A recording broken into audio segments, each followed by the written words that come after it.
आपको सुनाई नहीं दे रहा कि मैं आपसे रकम वापस मांग रही हूँ? Medical certificate? ये सब हुआ कैसे?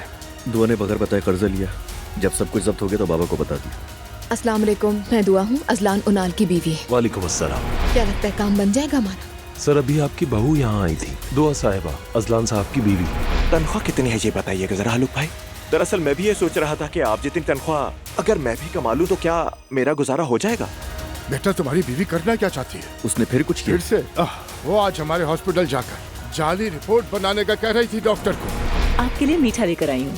अरे वाह, आइए अंदर। सुमैया साहिबा को आपकी कंडीशन के बारे में नहीं पता है ना? नहीं बताया। मेरा मूड बहुत खराब है इस वक्त। यार किस लिए गई थी हॉस्पिटल जाली रिपोर्ट बनवाने के लिए, बताओ मुझे।